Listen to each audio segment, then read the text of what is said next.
In 2006, two women vanished under eerily similar circumstances in Jacksonville, Texas. Both had connections to a former police officer whose shadow looms large over these unresolved cases. This is the story of Terri Reyes and Shunte Coleman and the unanswered questions that continue to haunt their families and their community. Terri Reyes was 38 years old at the time of her disappearance on May 21st, 2006, in Jacksonville, Texas. Just weeks later, on July 2nd, 2006, then 26-year-old Shunte Coleman also went missing. Both women were last seen in the same area. Both had ties to Larry Pugh, a former Jacksonville police officer. Now, Pugh was facing serious allegations during this time, accused of misusing his authority against multiple women. Both Terri and Shunte were set to testify in a case involving him. At the time of their disappearances, Pugh was free on bond, awaiting trial.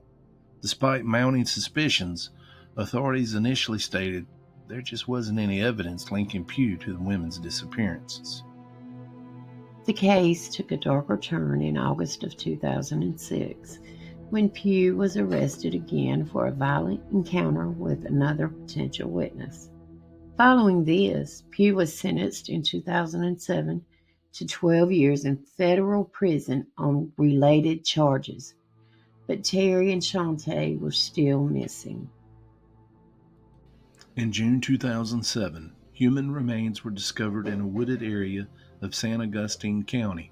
They were identified as Terri Reyes, and her death was ruled a homicide. Years later, in March 2014, additional remains were found nearby. They were identified as Shunte Coleman, and her death was also deemed a homicide. Larry Pugh remains the prime suspect in both cases, but no charges have been filed against him for their deaths. In 2018, after completing his federal sentence, he relocated to Nacogdoches County, Texas. That's where his presence raised concerns in their community. So in 2020, Larry Pugh was arrested again, this time for providing false information in federal court. He served another 18 months. While investigators still consider him a suspect in the deaths of Terri and Shunte, justice has yet to be served, leaving their families and communities desperate for answers. If you know anything about these two cases, please contact the proper authorities.